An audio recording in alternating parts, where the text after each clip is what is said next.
इसके लिए सभी को थैंक यू। सपोर्ट करने के लिए सभी को थैंक यू। तो आज सभी पार्टिसिपेंट बड़े जोश में दिख रहे हैं, एनर्जेटिक दिख रहे हैं, इसके लिए थैंक यू। और लोगों के मैसेज भी आए, इसके लिए भी वेरी वेरी थैंक यू सभी को। तो मैं अपने बारे में बताऊं, मैं बीबी सिंह कुशवाहा, गोपालगंज बिहार से, सिवान से जाना जाता हूं।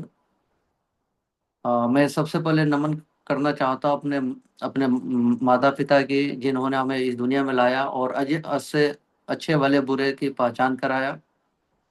और फिर मैं अपने अपलाइन, अपने मेंटोर, अपने गाइडलाइन, अपने गुरु मिस्टर अजय कुशवाहा जी, जो हमारे अनुज, इनको वेरी वेरी थैंक्स करता हूँ, जिन्होंने हमें इतना बेहतरीन बिजनेस दिया, इतना बेहतरीन हमें हमें मार्गदर्शन दिया। Very very thank you. और अपने ग्रेट प्रेरणा के स्रोत ट्रिपल एस के फाउंडर मिस्टर ए के पांडे जी, जो पूरी दुनिया में अपना झंडा गाड़े हुए हैं और हमें इतनी बेहतरीन एजुकेशन सिस्टम दिए, पूरी टीम को, पूरे सिस्टम को इतनी बेहतरीन एजुकेशन सिस्टम दिए, जहाँ से सीख के हम लोग आगे बढ़ रहे हैं। तो ऐसे गुरु को बार बार नमन करता हूँ। हमारे प्रेरणा के स्रोत है, एक मार्गदर्शन है, तो बार बार नमन करता हूँ। और ऐसी मैनेजमेंट जो समय समय पे सब कुछ हमें मुहैया कराती है, 28 तारीख से 29 तारीख होते आपका ऑफर आ जाता है। जैसे आपका car fund accessory reward and हुआ, कार फंड एसेसरी रिवार्ड होके आ गया। पहले 8-10 मंथ का था, अब 1 साल का आ गया। आप लोग को बहुत बढ़िया मौका मिल गया कि हमें 6 महीना न्यू के मेंटेन करने हैं, तो उसको देखते हुए 1 साल के मौका मिल गया। तो इतनी बेहतरीन अपने मैनेजमेंट को बहुत बहुत थैंक्स करता हूँ। और अपने एमडी मिस्टर ली जिनेवन साहब, जिन्होंने इतनी बेहतरीन सिस्टम बनाया, जहाँ पे हमने ट्रिपल ए पे काम करते हैं, टीसीएम पे, जहाँ पे दुनिया के सबसे एडवांस टेक्नोलॉजी का हम लोग के पास मशीनें मिला, दुनिया के सबसे बेहतरीन हम लोग के फूड सप्लीमेंट मिला, दुनिया के सबसे बेहतर, सबसे सुपर आपका कंपनी प्रोफाइल मिला, जिसके वजह से हम लोग बड़े तेजी से अग्रसर होकर आगे बढ़ रहे हैं। सभी लोग आगे बढ़ते जा रहे हैं, जहां से लाखों ने, करोड़ों लोग के लाइफ संभला और यहाँ आके सभी लोग एंजॉय कर रहे थे। ऐसे सोच रखने वाले, ऐसे विचारधारा रखने वाले, वन वर्ल्ड वन फैमिली के स्लोगन लगाने वाले मिस्टर ली जिनेओ साहब को बहुत बहुत थैंक्स करता हूँ कि इतनी बेहतरीन आप सभी को एक अपॉर्चुनिटी दिए और ऐसी सोच रखे। और मैं अब अपनी लवली टीम को बहुत थैंक्स बोलता हूँ, जो कदम से कदम मिला के साथ चल रही है और सभी लोग एकजुट होकर लगे हुए हैं। आज सभी भी विजेता है और सब सब किसी, कोई भी किसी से कम नहीं है, बहुत बेहतरीन तरीके से वर्क कर रहे हैं। अभी हमारे टीम से हर लीडर, अभी कार फंड में बहुत सारे नाम आया, बहुत सारे ये भी चाइना टूर, जापान टूर में नाम आया। तो सभी लीडर बहुत तेजी से बढ़ते चले जा रहे हैं और बहुत खुशी होती है ये देख करके। तो थैंक यू सभी लीडर्स को, सभी पार्टिसिपेंट को, लवली टीम को एंड लव लाइन, जितने हमारे लीडर्स हैं पैनल पे आते हैं। कामनी जी हैं, हमारे doctor S V Prasad ji हैं, डॉक्टर सुबाबू शर्मा जी हैं, मोहम्मद सफी जी हैं, विनय जी हैं, जितने लॉन्च लीडर हैं, सभी आके सबको सिखाते हैं, सबको गाइड करते हैं। तो ऐसे एकजुटता के लिए और एकजुटता एकजुटता बनाने वाले हमारे triple S founder mister A के पांडे जी को बहुत बहुत थैंक्स करता हूँ कि ऐसा एक पैनल बनाए कि सभी लोग आकर के सीख रहे हैं। तो आगे मैं कुछ मुद्दों पे बात करने वाला हूँ कि आखिर हम इस दुनिया में काम क्यों करते हैं। हर व्यक्ति कहीं ना कहीं काम कर रहा है, और वो क्यों कर रहा है, आप लोग मैसेज में, आप लोग जो समझ सके वो मैसेज करेंगे, तब तक थोड़े सा हम अपने लाइफ जर्नी को बताएंगे कि आखिर दुनिया में लोग काम क्यों करते हैं।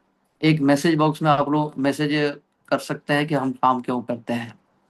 तो मैं अपनी जर्नी के बारे में थोड़ी बात करूंगा।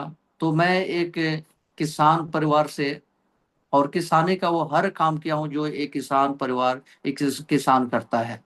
और उस किसानी के साथ में मैंने हाई स्कूल अपने एजुकेशन कंप्लीट किया। एजुकेशन यूपी से कंप्लीट किया। यूपी से कंप्लीट करने के बाद से मैंने एक जॉब के लिए कर्म भूमि दिल्ली को बनाया, और अपने लाइफ के 4 से 5 साल मैंने जॉब में बिताया। लेकिन जिस दिन मैंने जॉब शुरू किया था, उस दिन जो वहाँ के माहौल, वहाँ के जो लोग काम कर रहे थे, जो वहाँ पे लोग अपने ड्यूटी कर रहे थे 10 साल, 15 साल, 20 साल, उन लोग के लाइफ स्टाइल जब मैंने देखा, तो मुझे ये समझ में आ गया कि 10 से 15 साल, 20 साल के लाइफ जब मेरा बीतेगा, तो मेरा भी लाइफ स्टाइल यही होगा।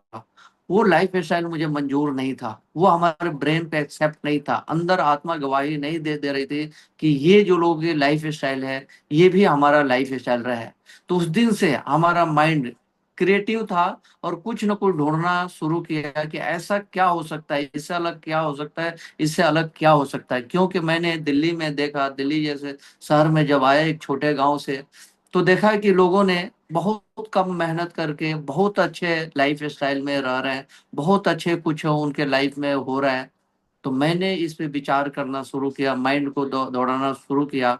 लेकिन गांव के सोच से जहां से मैंने आया था, एक जॉब के हिसाब से, तो उस जॉब को करते हुए मेरे माइंड को मैं दौड़ाते रहा, समझते रहा, दौड़ाते रहा। इसी दौरान मुझे समझ में आया कि एक गवर्नमेंट कॉन्ट्रैक्टर ऐसा लाइन है जहां मैं जा सकता हूँ, क्योंकि मेरा एक रिलेटिव भी वहां थे। तो मैं वहां जा सकता हूँ और वहां से बहुत सारे पैसा कमाया जा सकता है, क्योंकि बहुत सारे गवर्नमेंट कॉन्ट्रैक्टर आते थे सीपी डोल्डी का। और मैं देखता देखता था कि बड़ी बड़ी गाड़ियां अच्छी अच्छी इनके पास सब कुछ मैं बहुत था, पैसे मुझे समझ में आया। फिर मैंने सीपी डोल्डी में गवर्नमेंट कॉन्ट्रैक्टर बना। सीपी डोल्डी में गवर्नमेंट कॉन्ट्रैक्टर रहा, वहां भी एक धीरे धीरे मैंने काम को बढ़ाया।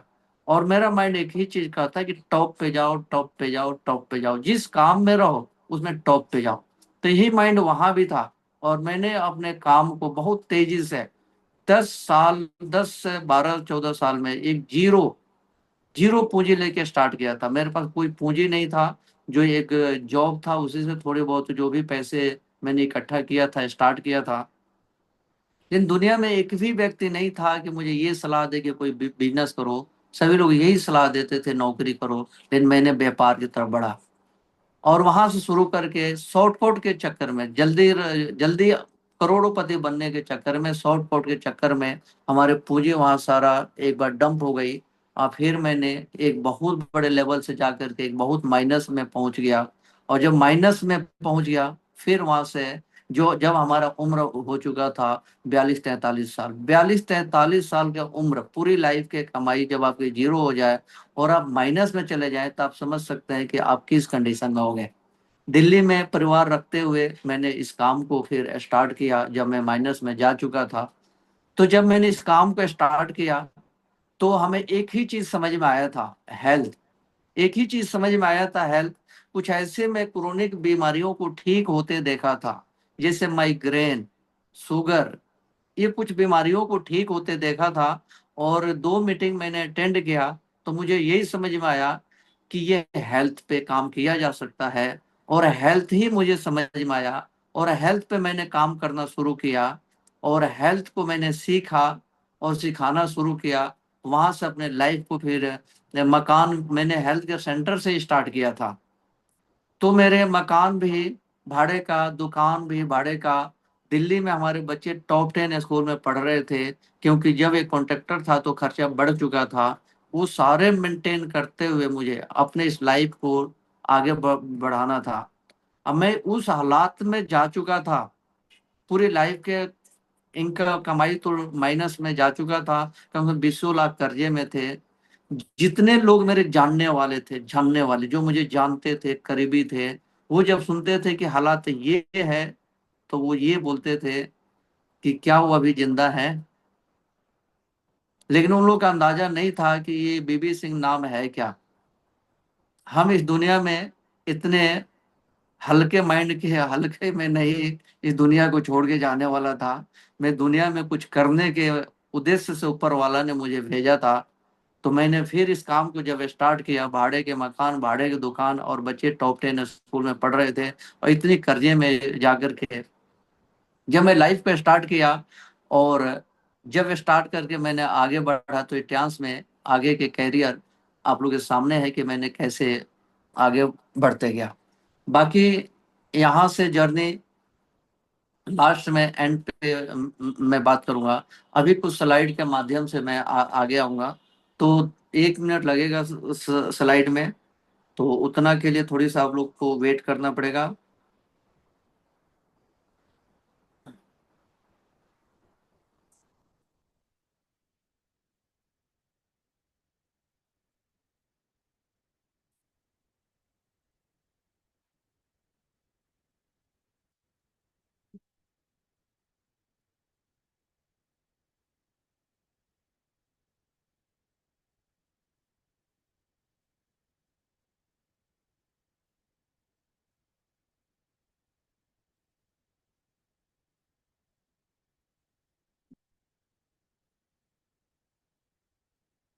मेरे ख्याल से स्लाइड क्लियर होगा मेरा, मेरे यस वॉइस मिल रही है। Continue sir. Yes yes sir, continue. आपकी स्लाइड भी क्लियर है, आपकी वॉइस भी क्लियर है sir. Okay, thank you support के लिए।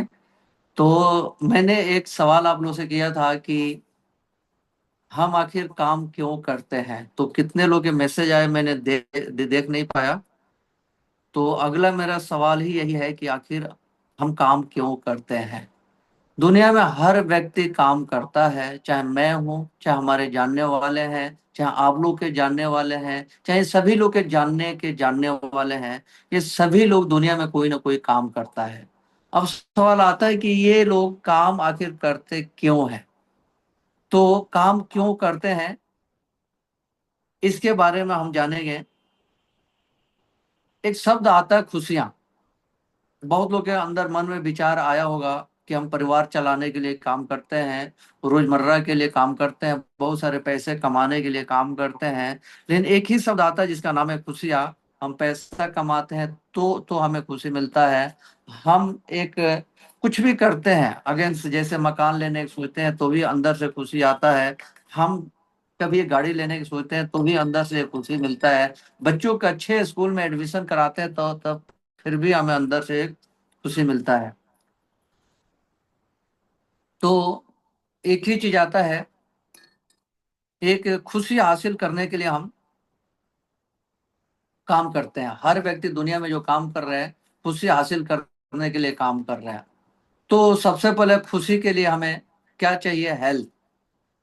दुनिया में कुछ भी हो या ना हो, हेल्थ सब सर्वोपरि है। हेल्थ हो तो दुनिया चलता है। आदमी को हेल्थ मिल गया फिर भी वो काम करता है, इसका मतलब उस व्यक्ति को लाइफ में कुछ और चाहिए, और भी चाहिए। तो उसको और क्या चाहिए?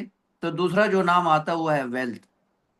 हेल्थ हेल्थ बहुत बढ़िया है, वेल्थ नहीं है, पैसे नहीं है, तो उस व्यक्ति को लाइफ में कभी खुशी नहीं आ सकता है। उसको खुशी कब मिलेगा? हेल्थ और वेल्थ दोनों बेहतर हो तो ही खुशी मिल सकता है। एक आदमी खूब पहलवान है, खलीफा है, 100% फिट है, लेकिन पैसा नहीं है, तो भी उसके लाइफ में खुशी नहीं है, फिर भी वो काम कर रहा है। हेल्थ मिल गया, वेल्थ मिल गया, अब किसके लिए काम कर रहा है? ये दोनों मिलने के बाद यदि समाज में उसको कोई जानता नहीं है, कोई उसका महत्व नहीं मिल रहा है, कोई वैल्यू नहीं मिल रहा है, तो जीते जी मर जाएगा। तो उसको तीसरी चीज चाहिए, पॉपुलैरिटी। उसका हेल्थ और वेल्थ के साथ में उसको चाहिए पॉपुलैरिटी। उसको हेल्थ मिल गया, वेल्थ मिल गया, पॉपुलैरिटी मिल गया, वो फिर भी काम कर रहा है। इसके मतलब उसको लाइफ में और भी कुछ चाहिए, और कुछ चाहिए। वो क्या चाहिए?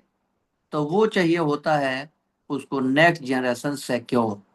ये नेक्स्ट जनरेशन सिक्योर का है। तो आप लोग देखते हैं कि कुछ व्यक्ति एकदम लास्ट स्टेज पे पड़ा हुआ है और वो इस दुनिया से जा नहीं रहा है कि बेटा आवे तो उसको हिसाब किताब बता दो, नहीं तो पैसा डूब जाएगा और बच्चे के पास हमारा पैसा नहीं पहुंचेगा। तो उसको हिसाब बताने के लिए वो इंतजार कर रहा है, मतलब लास्ट स्टेज पे पड़ा हुआ है। दुनिया में कोई चीज से उसको मतलब नहीं है। हमारे बच्चे के पास, हमारे नेक्स्ट जनरेशन के पास जो संपत्ति है कैसे मिल जाए। तो अगला जनरेशन हर कोई सिक्योर देखना चाहता है। ये चारों चीज इसके पास है, वो लाइफ में निश्चित रूप में खुश रहेगा। लेकिन ये चारों चीज हासिल करने के लिए क्या छोटी मोटी कोई नौकरी से हासिल हो सकता है? नहीं हो सकता है। क्या कोई छोटे मोटे व्यापार करके हासिल हो सकता है? नहीं हो सकता है। तो लोगों के माइंड में आया कि प्रोफेशनल वर्क, एक प्रोफेशनल वर्क ऐसा काम है जहां से बहुत सारा पैसा कमाया जा सकता है। तो लोगों ने प्रोफेशनल वर्क के चुनाव किया। तो प्रोफेशनल वर्क में क्या चुनाव किया? तो सबसे पहले चुनाव किया डॉक्टर, कि हम डॉक्टर बन जाए, क्योंकि दुनिया जानता है कि डॉक्टरी में बहुत सारे पैसे हैं। तो डॉक्टर बन के बहुत सारा पैसा कमाया जा सकता है। तो इसलिए लोगों ने डॉक्टर का चुनाव किया। अगला चुनाव क्या किया? आर्किटेक्ट। तो आर्किटेक्ट का चुनाव किया। उसके बाद क्या किया? सीए। सीए के बाद क्या चुनाव किया? एडवोकेट। उसके बाद क्रिकेटर। इस ढंग से आदमी ने अपने लाइफ में एक प्रोफेशनल वर्क के चुनाव किया। इसके अलावा बहुत सारे जो प्रोफेशनल वर्क है जिसपे अनगिनत है, सारे नाम हम नहीं रख सकते। लेकिन ये लोग जो प्रोफेशनल वर्क के जो नाम लिखा हूं, क्या ये प्रोफेशनल प्रोफेशनल वर्क में आना क्या कोई बच्चों का खेल है क्या? नहीं। यदि एक डॉक्टर, बड़े लेवल के डॉक्टर बात करें, बड़े लेवल के आर्किटेक्ट की बात करें, तो ये प्रोफेशन एक बच्चों का खेल नहीं है। ये लोग अपने लाइफ के बहुत सारी खुशियां दांव पे लगाने के बाद इस लेवल पे पहुंचते हैं। ये इनकी खुशियां क्या दांव पे लगती है, क्या क्या ये लोग करते हैं? एक कुछ भी, जब कोई भी व्यक्ति अपने लाइफ में सफल जब होता है कि जब बाउंड्री को पार करता है। बाउंड्री के पार क्या है? बाउंड्री के पार के मतलब रिस्क लेता है, रिस्क। अब रिस्क लेने में, अब आप लोग सोचिए डॉक्टर बनने में क्या रिस्क लेना है। आप लोग बताऊंगा कि बाउंड्री पार, आप लोग देखते हैं इतने सारे क्रिकेट मैच वगैरह देखते हैं, एक भी उस मैच के नाम बता दें जिसमें बिना 4 और 6 लगे कोई मैच जीता हो। आज सबको पता है कि 4 और 6 लगाने में खतरा ज्यादा होता है, रिस्क ज्यादा होता है, सिंगल रन लेने में खतरा कम होता है। जब एक भी मैच आज तक दुनिया में कोई नहीं जीता बिना 4 और 6 लगाए क्रिकेट मैच, तो फिर हम अपने लाइफ में बड़ा कैसे बन सकते हैं? तो अब डॉक्टर में रिस्क क्या है?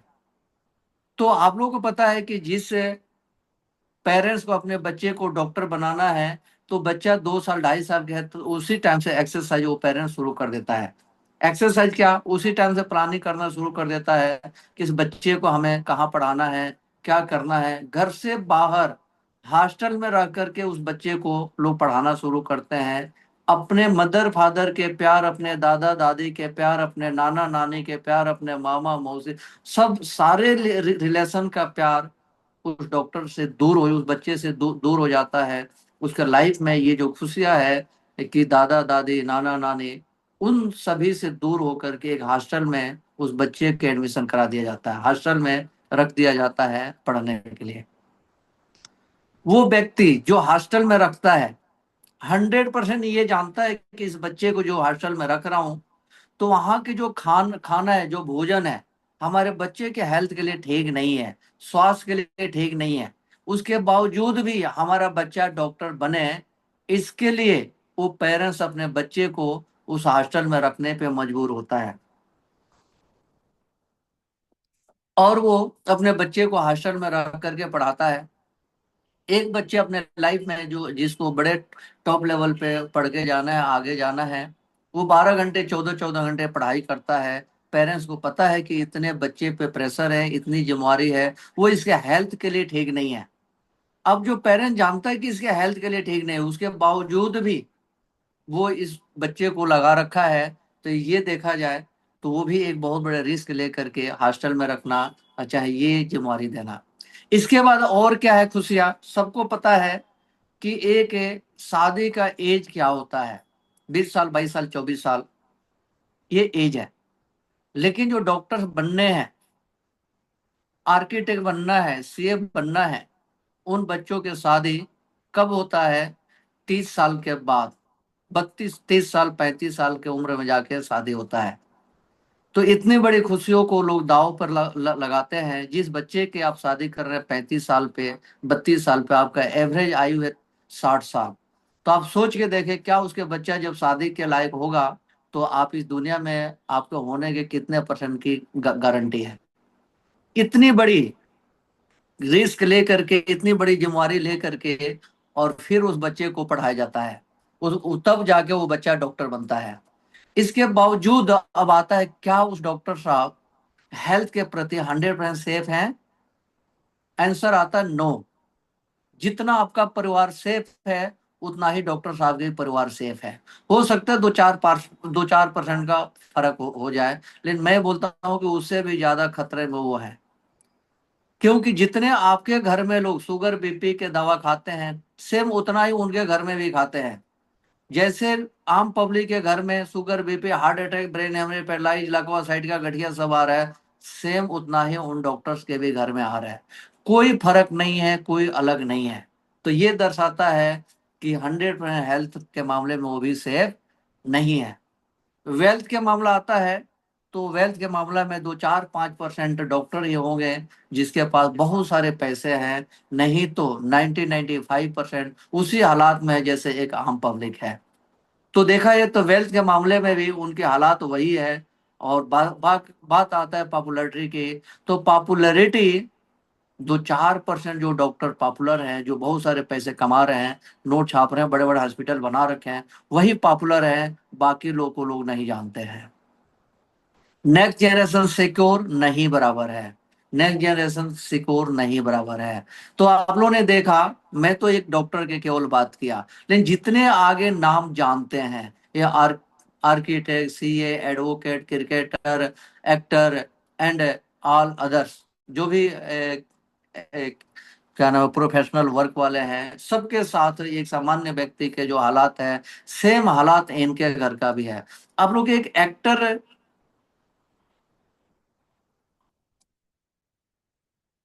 एक कॉल सारा काम। हेलो। एक कॉल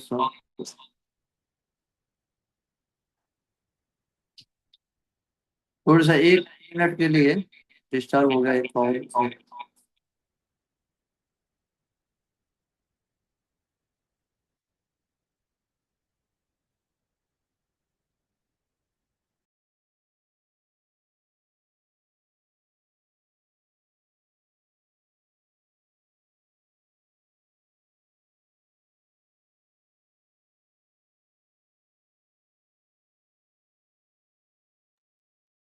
सर अनम्यूट कर लीजिए।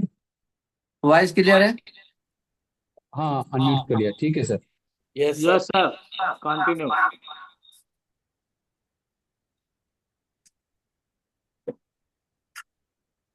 डबलिंग तो नहीं होगा?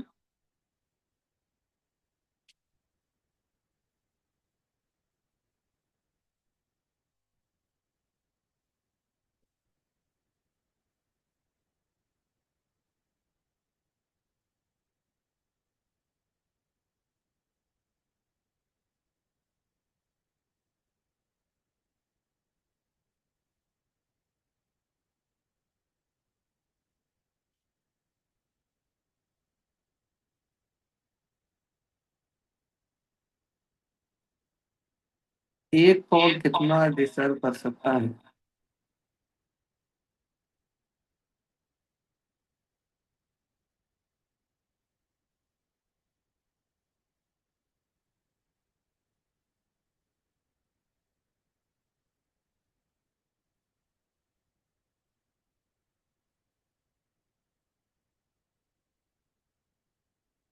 क्या मेरे वॉइस डबलिंग हो रहा है क्या? आपको एको एको यस हो सर, रही है सर, आपकी डबल डबल वॉइस आ रहा है।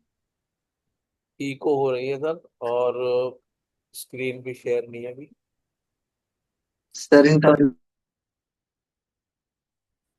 अब ठीक है वॉइस? Yes sir. वॉइस ठीक वॉइस है ठीक आपकी। है। चलो, एक मिनट, एक मिनट।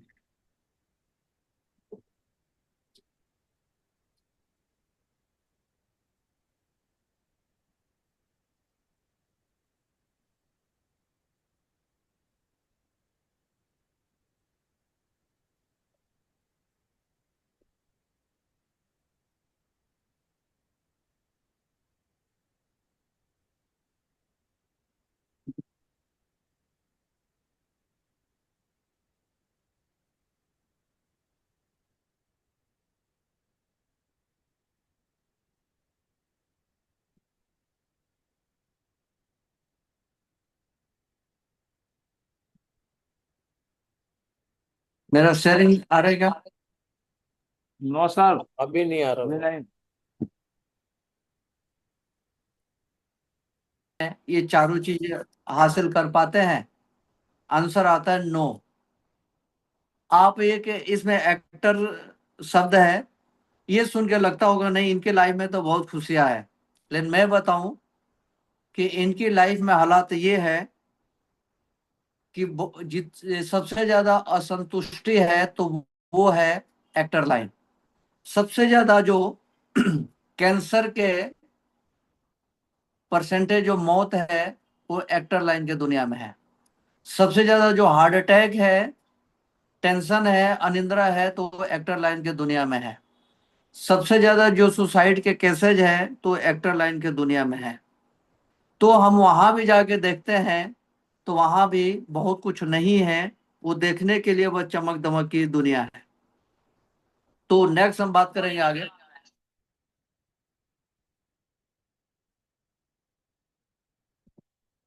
और वैल्यू, किसी भी काम को हम करते हैं तो उसमें क्या ताकत होनी, क्या एनर्जी होनी चाहिए, एक वैल्यू होती है। वैल्यू क्या है? जैसे आपने सब्जी लेने गए, आपने फ्रूट लेने गए, आपने ड्राई फ्रूट लेने गए, आप कपड़े लेने गए, और आपने गहने लेने गए।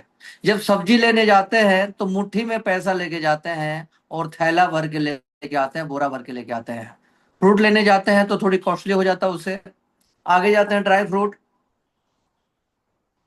तो उससे ज्यादा थोड़ी कॉस्टली हो जाता है।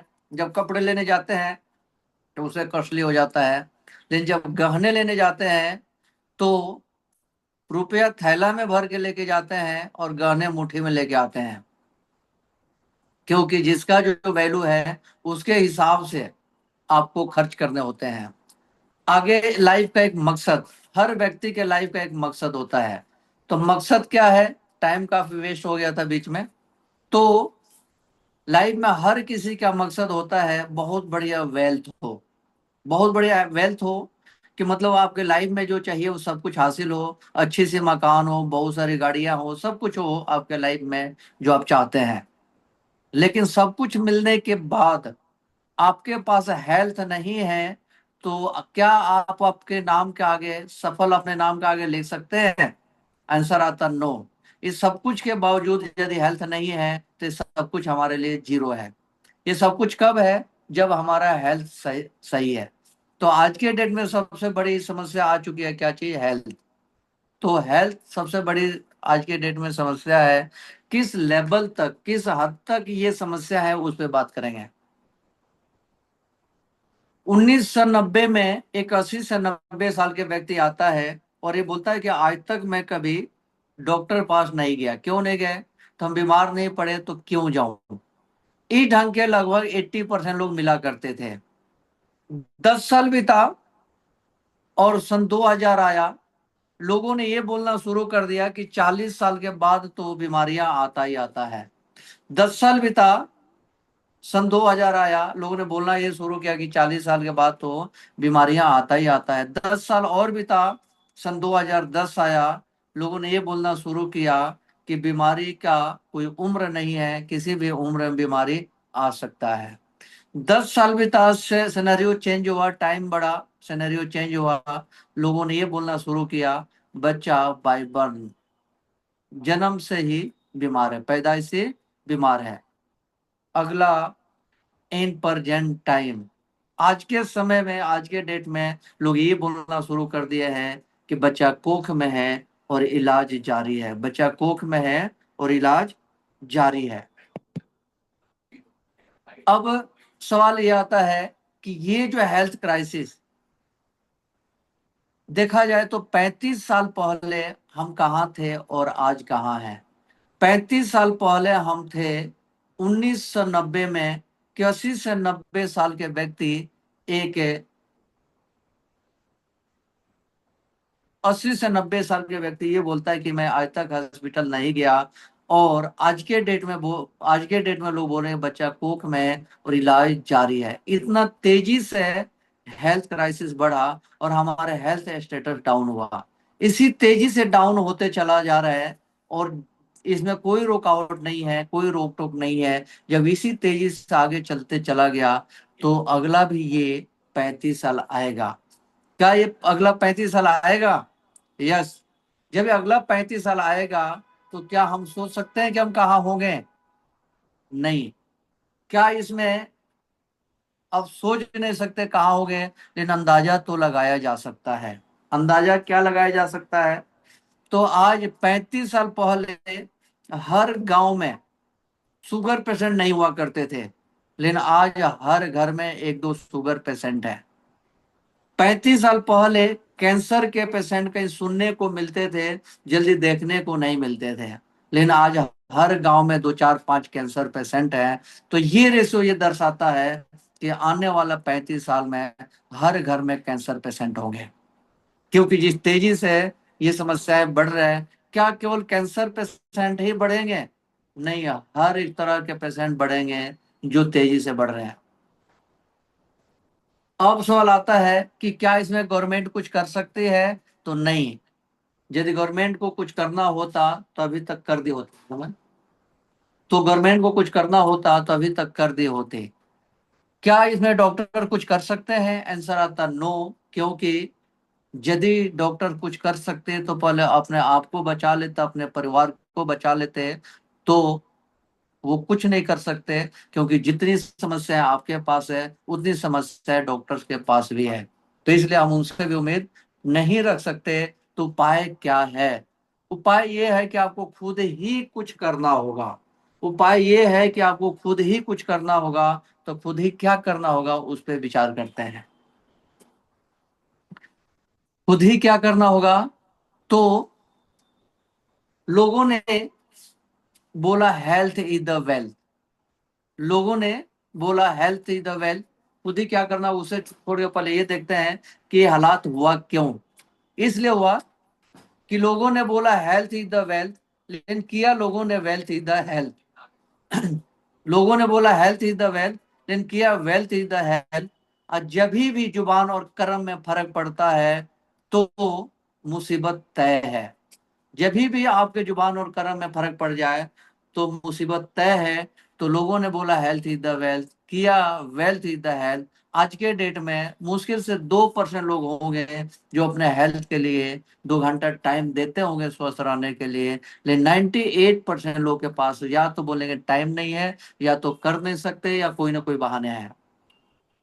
तो जब भी हम हमारे जुबान और कर्म में फर्क पड़ता है तो दुर्दशा होता है। तो ये हालात होने के रीजन यही है कि हमने बोला हेल्थ इज द वेल्थ और किया वेल्थ इज द हेल्थ। उसका नतीजा है कि 35 साल पहले हम वहां थे और आज पहुंच चुके हैं कि बच्चा कोख में है, उसका इलाज जारी है। तो फिर इसका समाधान क्या है? तो हेल्थ इज द वेल्थ लोगों ने बोला। अब यहां एक देखते हैं कि उपाय क्या है। अपने स्वास्थ्य को ठीक रखते हुए, अपने परिवार के स्वास्थ्य को ठीक रखते हुए, अपने समाज के स्वास्थ्य को ठीक रखते हुए यदि ये इनकम ऑटो मोड में हो जाए तो कैसा रहेगा?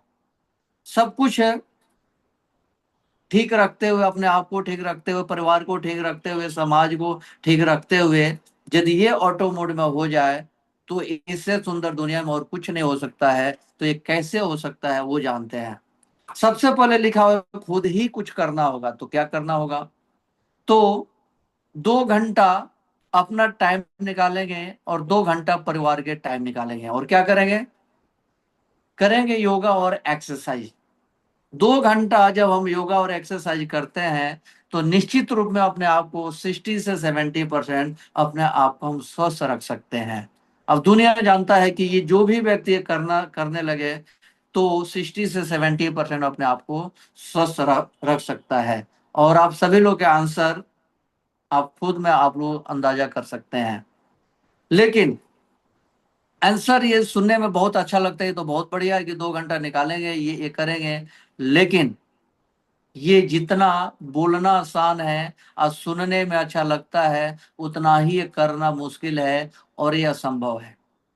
यदि ये करना होता तो आज के डेट में सबको पता है कि इतना करने से हम स्वस्थ रहेंगे, लेकिन कोई करता है क्या?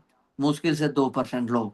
तो फिर बात वहीं के वहीं रह जाएगा। जैसे हम इस पे छोड़ते हैं तो फिर करें क्या? तो हम ही इस बात को कर रहे हैं, हम ही काट रहे हैं। क्यों काट रहे हैं? तो हमारे पास और एक उपाय है। हमारे पास एक विशेष मशीन है जिसमें 15 मिनट खड़े हो जाइए तो 2 से 4 किलोमीटर की रनिंग और 2 घंटे के एक्सरसाइज करा देती है।